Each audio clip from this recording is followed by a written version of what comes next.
Emma's eyes snapped open at 3:47 a.m. She didn't know why. No sound had woken her, no nightmare pulled her from sleep. Just a sudden animal awareness that something was wrong. Her phone screen glowed on the nightstand, casting a pale blue light across her bedroom. She reached for it, thumb fumbling for the flashlight, and froze. 7 porcelain faces stared back at her. The dolls formed perfectly on her bed, positioned on the bed like silent sentinels. Their glass eyes caught the light, reflecting it back in pinpricks of cold luminescence. Painted lips curved in permanent smiles. Tiny fingers extended toward her mattress. Emma's breath caught in her throat. The shelf. She'd left them on the shelf across the room. All of them, lined up like a museum display. She hadn't moved them.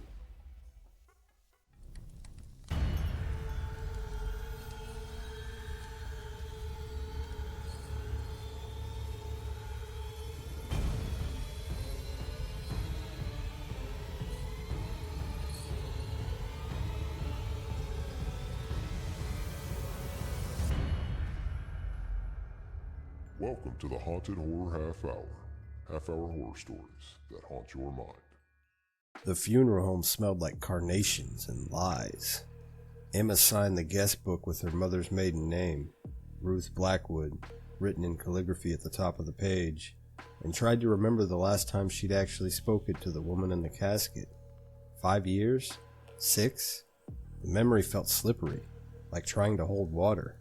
"Emma, sweetheart." Her mother appeared at her elbow, mascara slightly smudged, wearing the black dress she'd bought specifically for occasions like this.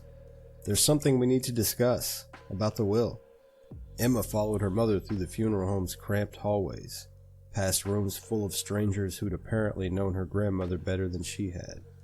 They ended up in a small office that smelled of coffee and old paper, where a lawyer with wire-rimmed glasses was waiting with a manila folder.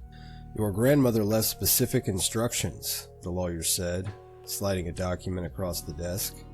"The house and its contents will be divided among the family, but there's one item she wanted to ensure went to you directly." Emma scanned the handwritten note clipped to the will. Her grandmother's shaky cursive spelled out her name 3 times, each repetition more insistent than the last. "The doll collection goes to Emma.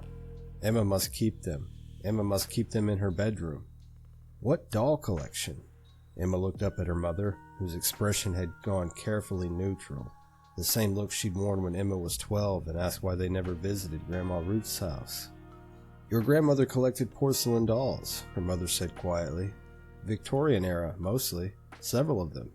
They've been in the family for decades. And she wants me to keep them in my bedroom?" Emma laughed, but it came out wrong. Too sharp. "Mom, I'm 28. I don't exactly have space for a creepy doll collection in my studio apartment." "It was her dying wish." Her mother's fingers twisted the strap of her purse. "She was very specific about it. In her last weeks, when she could barely speak, she kept asking if we'd promised to give them to you." The lawyer cleared her throat. "The collection has been appraised at roughly $12,000. Quite valuable. If you'd prefer to sell them..." "No." Her mother's voice was sudden, almost sharp, then softer. "No." Ruth was explicit. "Emma keeps them." There was something in her mother's tone that made Emma's skin prickle. Not quite fear, but something adjacent to it. Something old and carefully buried. "Fine," Emma heard herself say. "I'll take them." 3 days later, a moving company delivered a large wooden crate to her apartment building. The delivery man helped her carry it up 4 flights of stairs, and the whole time Emma could hear something shifting inside. A gentle click, click, click of porcelain against wood. When she finally pried open the crate in her apartment, newspaper and tissue spilled across her floor. And there, nestled in layers of careful packing, were 7 faces staring up at her with glass eyes that caught the afternoon light. Each one unique, each one waiting. Emma had never liked dolls as a child. There was something about their fixed expressions, the way their eyes followed you no matter where you moved in a room. These particular dolls made her childhood unease feel like a rational, prophetic instinct. She lifted the first one from the crate. It was heavier than she'd expected, the porcelain cold and smooth against her palms. The doll wore a dress with ivory lace, a kind of elaborate Victorian costume that must have cost a fortune. Its hair was real, Emma realized with a shudder. Human hair, dark and glossy, arranged in perfect ringlets. The eyes were the worst part. Hand-painted, incredibly detailed, with tiny veins in the whites and pupils that seemed to contract in the light. They were hazel, not quite brown, not quite green, and they looked aware. "You're just a doll," Emma muttered, setting it on the shelf she'd cleared above her desk. "Just porcelain and paint and someone's hair from 100 years ago. Totally normal, not creepy at all." She unpacked the rest one by one. A doll in a burgundy dress with a cameo brooch, a smaller one in white lace holding a tiny porcelain lamb, one in green silk with an elaborate hat, a doll in mourning black with a veil and jet beads, twin dolls in matching yellow dresses, their faces nearly identical. By the time she finished, her shelf looked like a Victorian photograph come to life. 7 little girls frozen in time, arranged in a neat row against her apartment wall. Emma stepped back, and her reflection appeared in her window, superimposed over the darkening Brooklyn skyline. For just a moment, it looked like there were 8 figures in the room instead of 7. She turned on every light in the apartment. That first night, Emma couldn't shake the feeling of being watched. She tried reading in bed, but her eyes kept drifting to the shelf. The dolls sat motionless in the lamplight, their shadows stretching long across her wall. The one in the blue dress was positioned on the far left, its gaze directed toward the window. Just porcelain, Emma reminded herself, just glass and paint. But when she finally turned off the lights at midnight, the darkness seemed to gather around the shelf like something alive. The streetlight outside cast a faint orange glow through her curtains, just enough to illuminate 7 small silhouettes. 7 witnesses. Emma pulled the blanket up to her chin and closed her eyes, telling herself that the faint scent of lavender and old fabric was just her imagination, that the sensation of being studied, cataloged, remembered was just exhaustion playing tricks on her mind. She was almost asleep when she heard it. The softest sound. Click. Like porcelain touching wood. Emma's eyes flew open, but she didn't move, didn't breathe. She stared at the ceiling and listened to the silence of her apartment, the distant sound of traffic, to her own heartbeat thudding in her ears. Nothing else, just that single, delicate click. When she finally found the courage to look at the shelf, all 7 dolls sat exactly where she'd placed them. The one in the blue dress still faced the window, its profile sharp against the ambient light. Emma told herself she'd imagined it. She was still telling herself that when sleep finally, mercifully dragged her under. But in her dreams, 7 pairs of glass eyes watched her from the darkness, patient and unblinking, waiting for her to understand what they'd been trying to tell her for 50 years. Emma woke with the uneasy certainty that something had changed. It wasn't a sound that pulled her from sleep, nor a dream clinging to her thoughts. It was the same instinctive awareness she'd felt the first night. The animal knowledge that her room was no longer exactly the way she'd left it. Morning light flickered weakly through the curtains, turning the walls a dull gray. Her phone read 6:12 a.m. Slowly, carefully, Emma turned her head toward the shelf. Her breath caught. The doll in the blue dress was no longer on the far left. It stood at the center of the shelf now, perfectly positioned between the others. Its porcelain feet were aligned with surgical precision, its skirt smoothed as if careful hands had arranged it. The other dolls remained in their original places, forming a loose semicircle around it. Worst of all, its head had been turned. The glass eyes were no longer angled toward the window. They were facing her bed. Emma sat up so fast the room spun.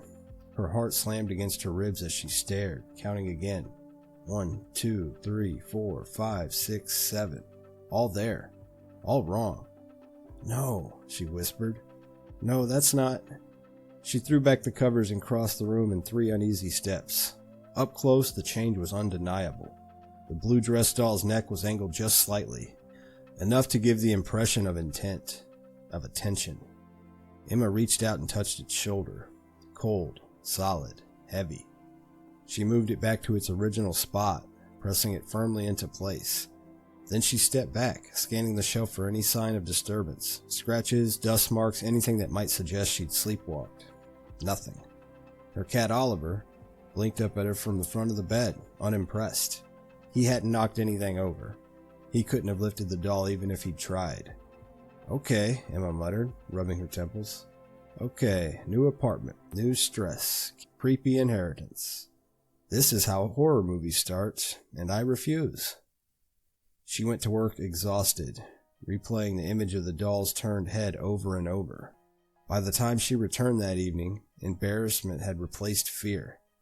She laughed aloud when she unlocked the door. I scared myself over nothing, she'd said to the empty room. The dolls sat exactly as she'd left them. That night, Emma stacked books in front of the shelf before bed. Heavy hardcovers, awkwardly arranged. A flimsy but comforting barricade. She slept poorly, drifting in and out of dreams filled with porcelain faces and whispering silk. When she woke the next morning, the books were untouched. The doll in the blue dress stood in the center again. This time, its head was tilted lower, as if it had been looking directly at her face. Emma didn't scream. She laughed, a brittle, hysterical sound that echoed off the walls. Paranoia, she said aloud. That's all this is. Sleep deprivation and grief. She moved the doll back again, took a photo of the shelf, triple-checked it before leaving for work. When she returned that night, everything was still in place. Relief washed over her, until she noticed a faint, curved scuff on the shelf's surface. A crescent-shaped mark, exactly where the blue doll's foot had been standing. By the third morning, Emma stopped pretending it was coincidence. She woke to find the dolls arranged in a scene. Not scattered, not randomly shifted, arranged. The shelf had been cleared. The dolls now sat on her desk, clustered around an invisible table. The twin dolls in yellow faced each other, hands raised as if holding teacups. The one in green leaned forward, head cocked in polite conversation. The smaller white lace doll sat at the center, porcelain lamb resting on its lap like a prized gift. A tea party. Emma stood frozen in the doorway, her skin crawling. She hadn't touched them. She knew that with the same certainty that she knew her own name. She photographed everything, hands shaking. Then she put them back, carefully, methodically, returning each doll to the shelf in a straight, even line. That night, she locked her bedroom door. It didn't help. The next morning, she found them on the floor. 6 dolls stood in a line, evenly spaced, facing the door. The doll in morning black led the procession, veil draped low. Behind it, the others followed in solemn silence. At the end of the line lay the blue-dressed doll, face down, its porcelain cheek pressed against the hardwood floor. A funeral. Emma backed away until she hit the wall, her pulse roaring in her ears. The air in the room felt thick, stale, as if it had been holding its breath all night. No, she whispered. No, no, no. She didn't touch them this time. She grabbed her coat, fled the apartment, and spent the day at a cafe, jumping at every sound. When she returned that evening, the dolls were back on the shelf, neatly lined up, as if nothing had happened. The fourth morning brought a wedding. The dolls sat in pairs, facing each other. The twins in yellow at the center, the one in burgundy positioned like an officiant. The smallest doll scattered rose petals across Emma's nightstand. The blue-dressed doll stood alone, slightly apart, watching. Emma sank into the bed, her legs giving out beneath her. These aren't just movements, she murmured. They're stories. On the 5th morning, she woke before dawn, 3:46 a.m. Her heart thudded as she stared at the ceiling, afraid to move, afraid to look, afraid of what she might catch in the act of happening. The apartment was silent. No footsteps, no whispers, no clicks of porcelain. When morning finally came, Emma rose slowly and turned toward the shelf.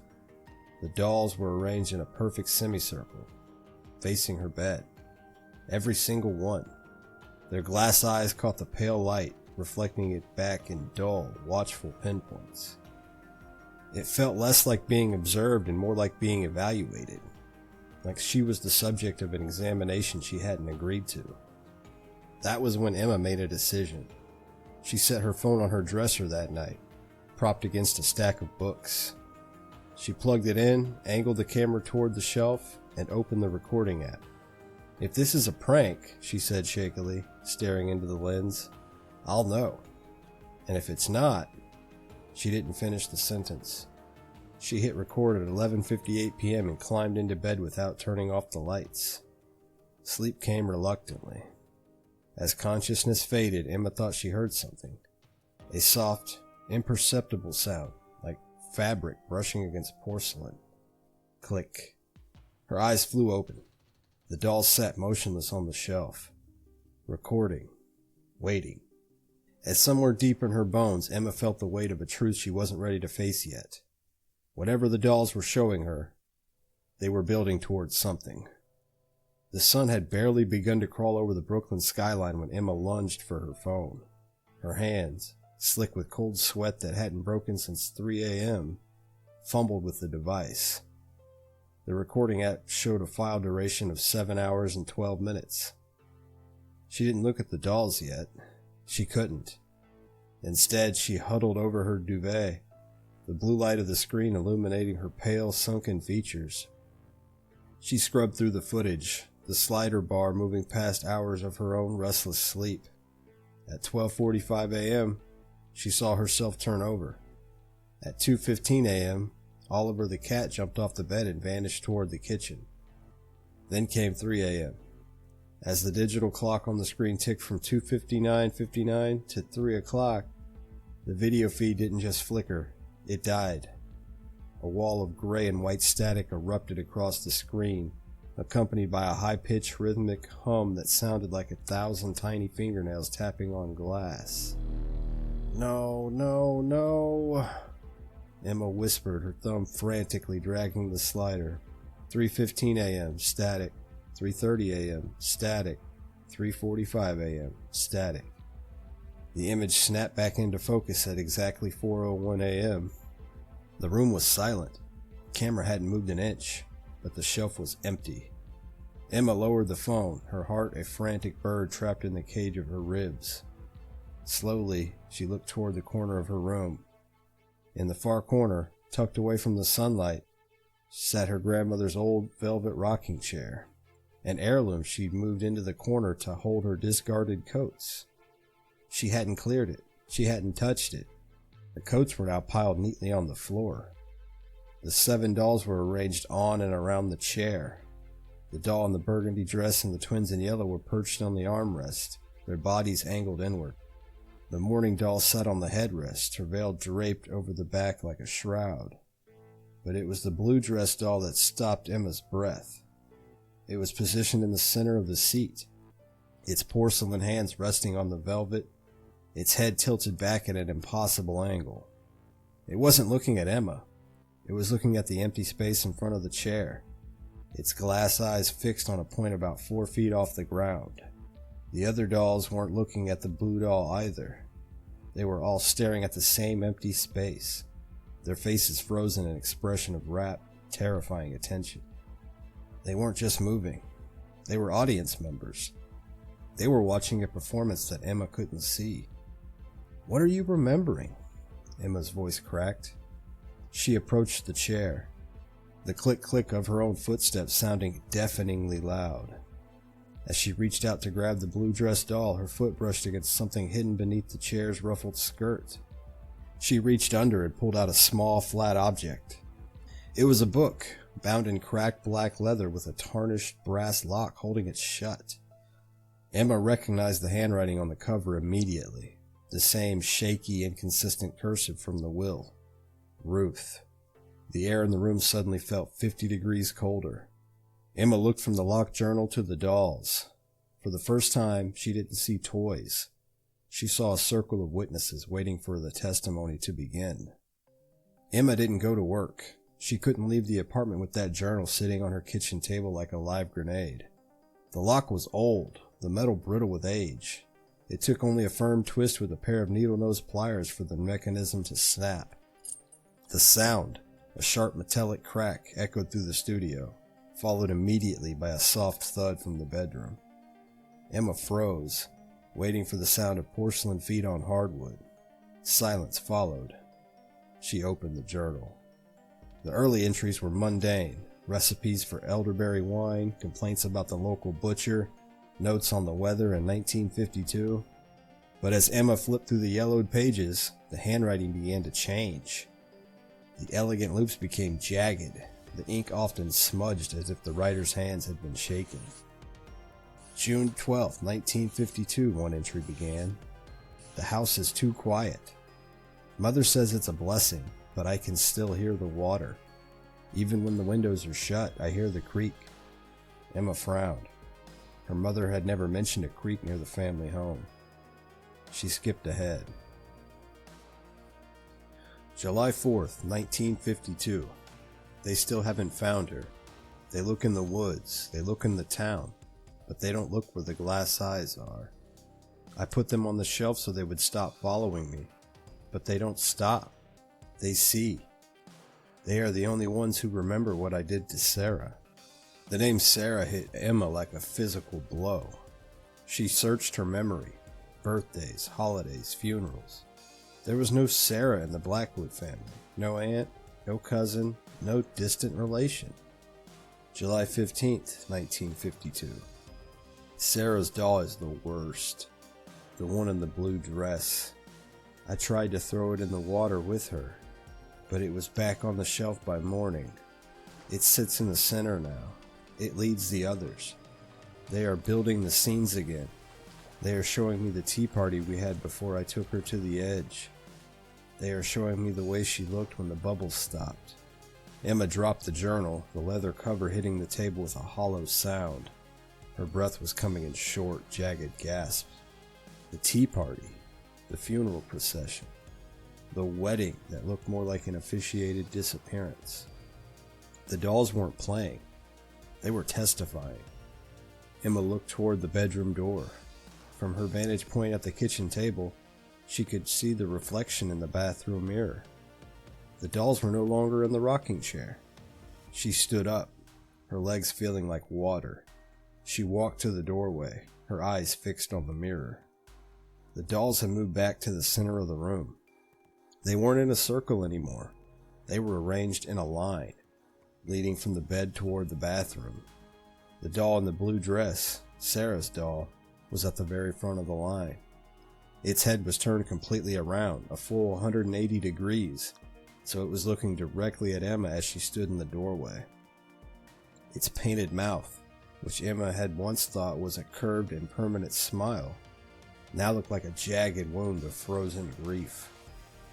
Emma's phone, still sitting on the dresser, buzzed with a notification. It was a text from her mother. Emma, I've been thinking about those dolls.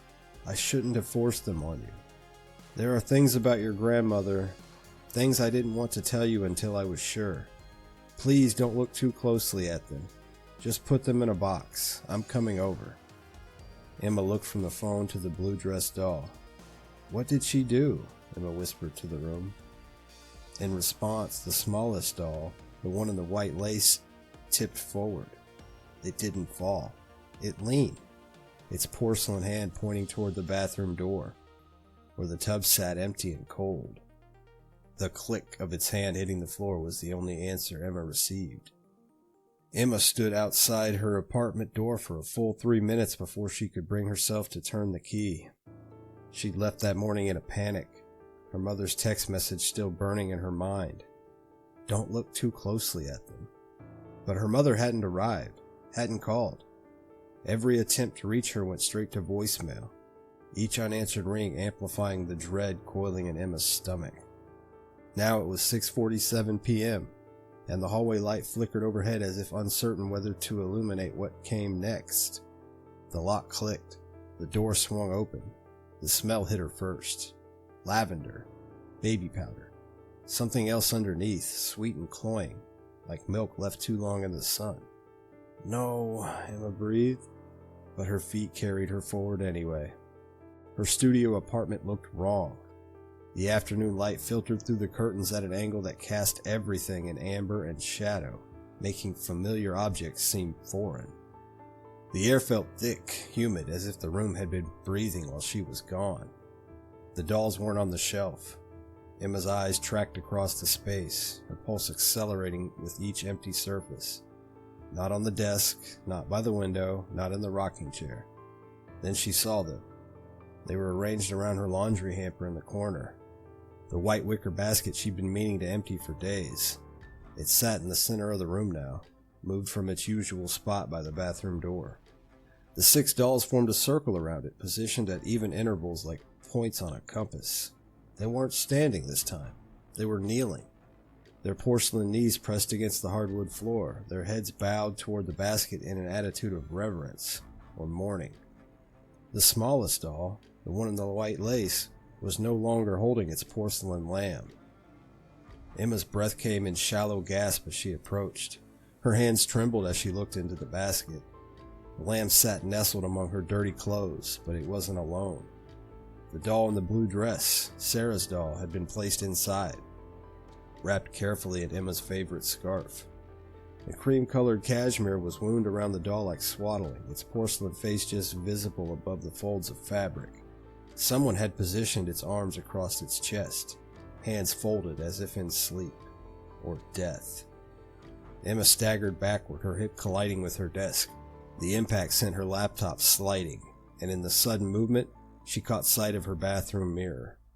There were handprints on the glass, small handprints, child-sized. They were smeared in something that looked like dust or powder, concentrated near the bottom of the mirror, about 3 feet off the ground. The prints were perfect, detailed enough to show the whorls and lines of tiny fingertips. There were 2 sets, positioned as if a child had been standing at the mirror, pressing both palms against the glass, reaching, trying to be seen. Emma's vision swam.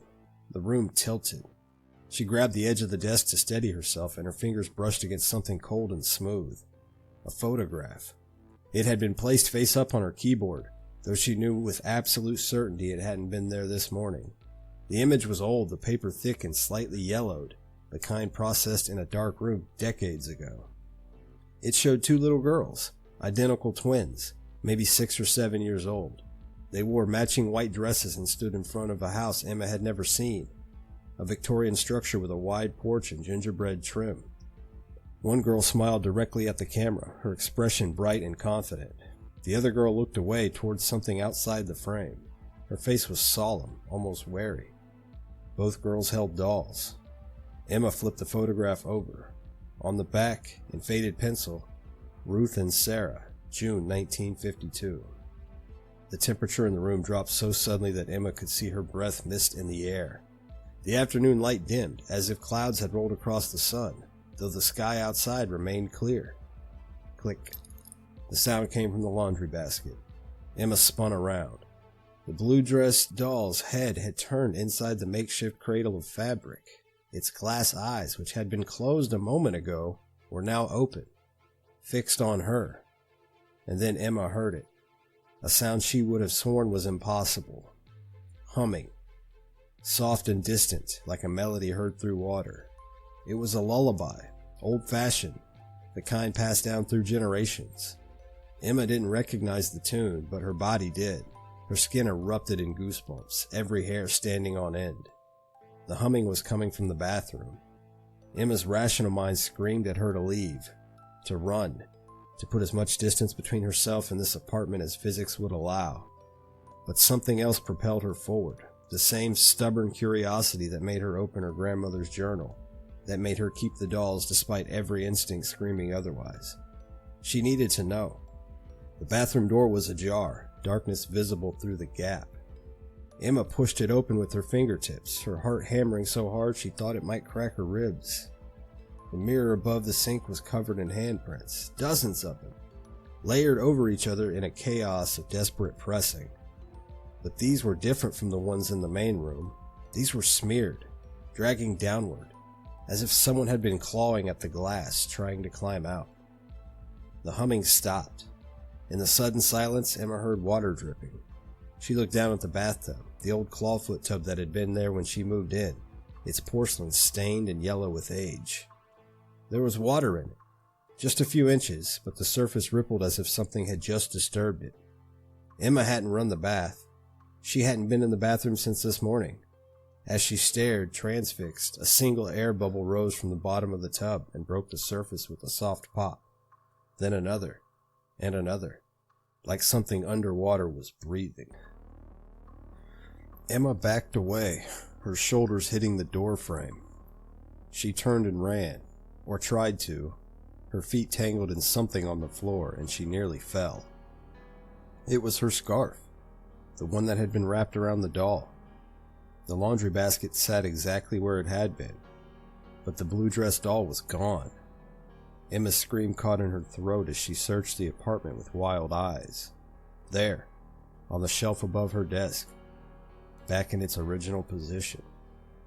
The doll in the blue dress sat perfectly upright, its Victorian costume smooth, its human hair arranged in glossy ringlets, but its porcelain cheeks were wet. Emma didn't remember driving to her mother's house. One moment she was in her apartment, staring at the doll's tear-streaked face, and the next she was pounding on her mother's front door in the suburbs, the photograph clutched in her shaking hand. "Emma?" Her mother opened the door, eyes widening at the sight of her daughter. "My God, you look... Who is Sarah?" Emma shoved the photograph forward, her voice ragged. "Who the hell is Sarah, and why did Grandma Ruth have a twin sister that nobody ever told me about?" Her mother's face went ashen. For a moment, she looked exactly like she'd had at the funeral, that same carefully neutral expression, that same fear lurking beneath the surface. "Come inside," her mother said quietly. The living room smelled like chamomile tea and old furniture polish. Emma's mother, Margaret, moved around the space with the jerky, uncertain movements of someone trying to delay an inevitable conversation. She closed the curtains, checked the locks and windows. Finally, she sat down on the couch and gestured for Emma to join her. Emma remained standing. "I need to know," Emma said. "The dolls, they're showing me things. Scenes. A tea party, a funeral, a nursery. They're remembering something, Mom. Something about Sarah." Margaret's hands twisted in her lap. "I didn't know about Sarah until 2 years ago. When Ruth was in the hospital, after her first stroke, she started talking in her sleep, saying a name over and over. Sarah, Sarah, Sarah. I thought she was confused, maybe remembering a friend from childhood. But she wasn't?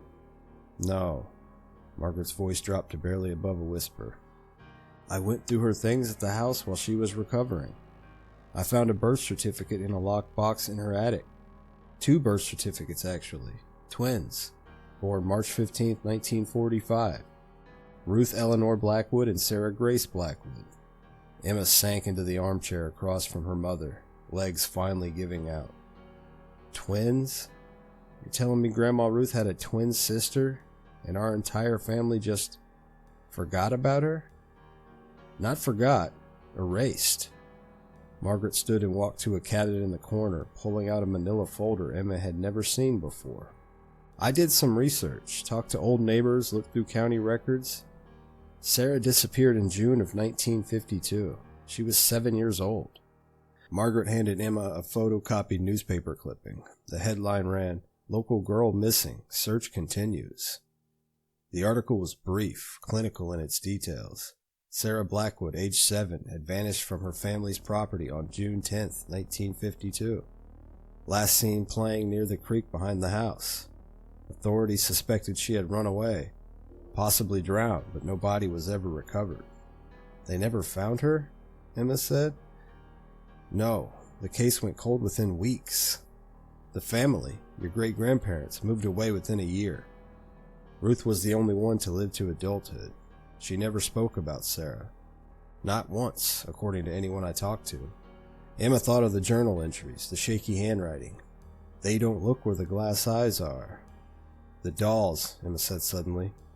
"Ruth said the dolls were witnesses. She said they remembered what she did to Sarah." Margaret's face crumpled. "I know. I found the journal too, Emma. After Ruth died, I found it hidden in her bedroom closet. I read what she wrote. Then you know she killed her." The words felt like poison in Emma's mouth. "She drowned her own sister." "I don't know that for certain. The journal..." It's the rambling of a guilty conscience, maybe, or early dementia, or the truth. Emma stood, anger and grief warring in her chest. You knew about this. You knew what she'd done, what those dolls meant, and you still gave them to me. You made me keep them in my bedroom. Why? Margaret's eyes filled with tears. Because I'm a coward. Because Ruth made me promise, on her deathbed, that you would take the dolls. She grabbed my hand, Emma, with what little strength she had left, and she said Emma has to keep them. Emma has to let them show her. Someone has to finally know. Know what? The truth. Where Sarah is, what really happened. Margaret wiped her eyes. I think Ruth wanted someone to find Sarah's body, to give her a proper burial, to finally confess what she'd been carrying for 73 years. Emma looked down at the photograph in her hand. 2 little girls, identical but different, frozen in a moment before everything changed. One confident, one wary. One alive, one murdered. The dolls are recreating that day, Emma said. The tea party, the funeral. They're showing me what happened. Then maybe you should let them finish, Margaret whispered. Emma's phone buzzed in her pocket. She pulled it out, her blood turning to ice. It was a text from her own number, from her apartment. Come home. Below the text was an image. It showed Emma's bathroom mirror covered in those small, desperate handprints. But someone had traced words in the dust, letters formed by dragging a small finger through the powder. Creek. Emma looked at her mother. Where was this house? The one from 1952. Margaret's voice shook. Upstate, near Beacon. The property's been abandoned for decades, but the creek is still there. I have to go back to the apartment. Emma, no, the dolls aren't done showing me, and I think... Emma's voice cracked. I think Sarah isn't done trying to be seen. She left her mother sitting in the living room, the photograph still clutched in Margaret's trembling hands. As Emma drove back toward the city, the sun setting in her rearview mirror, she felt the weight of 7 pairs of glass eyes watching her from miles away. Waiting, remembering, finally ready to show her the last scene, the one that would end 73 years of silence. Emma returned to her apartment after midnight. The city felt wrong at that hour, too quiet, as if the usual hum of traffic and voices had been muted just for her. Every step up the stairs made her heart pound harder, the echo of her boots sounding unnaturally loud in the stairwell. She unlocked the door. The smell of water hit her immediately. Not stagnant bathwater this time, but something colder, metallic, like a creek in winter. The lights were off. Emma stood in the doorway, key still clutched in her hand, and whispered, I'm here. The apartment lights flicked on. The dolls were not on the shelf. They were not on the floor. They were in the center of the room. 6 dolls stood in a perfect circle, evenly spaced, their porcelain feet aligned with mathematical precision. They faced inward, heads bowed slightly, their glass eyes fixed on a space at the center of the ring. At the center lay the 7th doll, the one in the blue dress, Sarah's doll. It was face down on the hardwood floor, its porcelain cheeks pressed flat, one tiny hand stretched outward as if reaching for help that never came. Emma's breath caught painfully in her chest. The room felt heavy, thick with a presence that pressed in from all sides. The air buzzed faintly, like distant insects or electricity humming through old wires. No, Emma whispered. You already showed me. I know what she did. The dolls did not move. Then the doll in the morning black shifted. Just a fraction of an inch, its head lifted. And Emma understood. This wasn't just a reenactment, it was a confession. The lights dimmed, as if an unseen hand had turned down a switch. Shadows stretched long across the floor, warping the walls, pulling the room inward until it felt smaller, closer. The temperature dropped. Emma's vision blurred, and suddenly she wasn't in her apartment anymore. She was standing at the edge of a creek. The water was shallow but fast-moving, swollen with early summer rain. Trees loomed overhead, their leaves whispering secrets to one another. The air smelled of wet earth and wildflowers. 2 little girls stood beside her, Ruth and Sarah. Ruth's grip was tight around Sarah's wrist, too tight for play. Sarah's face was streaked with tears, her free hand clutching a porcelain doll dressed in blue. "I didn't mean it," Ruth said. Her voice was sharp, frantic. "Mama always likes you more. Everyone always looks at you." "I want to go home," Sarah sobbed. "You're hurting me." Ruth shoved her. Sarah stumbled, slipped on the muddy bank, and fell into the water with a sharp cry. The current grabbed her immediately, pulling her under. She surfaced once, twice. Her small hands flailed, fingers clawing at nothing. "Ruth!" Sarah screamed. Ruth stood frozen, eyes wide, breath shallow. Then, slowly, she stepped back. She watched. The water swallowed Sarah's scream. Bubbles rose to the surface, burst and disappeared. The creek went on flowing, indifferent. Emma gasped and staggered backward, and slammed into her coffee table. The apartment snapped back into focus. Emma collapsed to her knees, sobbing, her hands pressed flat against the floor. Her chest burned as if she'd been the one drowning. When she looked up again, the dolls had changed. The 6 standing dolls had turned inward more sharply now, their heads tilted down towards Sarah's doll. Their expressions, once neutral, looked accusatory in the dim light. Witnesses, all of them. Emma crawled forward and reached for the blue-dressed doll with shaking hands. The moment her fingers brushed porcelain, the creek returned. Only this time, Emma was the one underwater. Cold burned her lungs. Darkness pressed in. The sound of rushing water roared in her ears as panic clawed at her throat. Then, stillness. A child's presence behind her. Emma turned in the dark and saw Sarah. Not as a doll, as a little girl. Her eyes were wide, frightened, but no longer panicked. "She watched me," Sarah said quietly, her voice distorted as if carrying through water.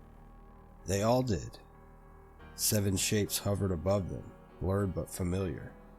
"They remember," Sarah continued. "They won't let her forget." The vision shattered. Emma screamed and recoiled, clutching her hand to her chest. Her palm burned, and when she looked down, faint red marks traced her skin, small fingerprints, pressing outward from inside her flesh. The doll shifted again. This time the blue-dressed doll was lifted, not by hands. It rose slowly, unnaturally, and stood upright in the center of the circle, facing Emma. Its head tilted, its painted lips parted. And though the doll did not speak, Emma heard the words as clearly as if they'd been whispered directly into her mind. "Tell them." Emma didn't sleep that night. She sat on the floor until dawn, her back against the wall, the dolls arranged silently before her. They did not move again. They didn't need to. By morning she understood. Ruth had spent her entire life trying to bury the truth, moving houses, hiding records, forcing herself to forget. But guilt has a way of finding form, or solidifying. She hadn't collected the dolls, she had made them. 7 moments, 7 witnesses, 7 attempts to keep the memory outside herself. And now Ruth was gone. The guilt had nowhere else to go. Emma packed the dolls carefully into the original wooden crate. They did not resist. They did not move. But their eyes followed her every second. The drive upstate took 4 hours. The abandoned property near Beacon was overgrown, the old Victorian house sagging under decades of neglect. Emma parked by the road and followed the creek into the woods, guided by memory that wasn't hers. The dolls grew heavier with every step. She stopped where the bank dipped sharply and the water darkened. "Here." Emma knelt and set the crate down. "I know," she whispered. "I'll tell them." The wind picked up, rustling leaves. For a moment, nothing happened. Then the smallest doll, the one in the white lace, tipped forward inside the crate, pointing, Emma called the police that afternoon. They found bones in the creek bed, small, fragile, tangled in roots. The story made local news. A decades-old cold case. A child long believed lost finally recovered. Margaret cried when Emma told her. Ruth's name was printed in the article, not as a monster but as a suspect. The last person with Sarah that day. Emma didn't keep the dolls. She donated them to a small historical museum outside the city, listed anonymously. The curator remarked on how lifelike they were. How unsettling. They feel important, the woman said, like they've seen things. Emma nodded. That night, Emma slept without the sense of being watched for the first time in weeks. But somewhere in a quiet museum storage room, 7 porcelain dolls sat in a glass case, arranged in a circle, and the smallest one, the one that has never been named, turned its glass eyes outward, waiting. Because witnesses do not forget, and stories like these always find someone new to remember them. If you enjoyed this nightmare, subscribe for more. New stories dropping every week. Sleep well, if you can.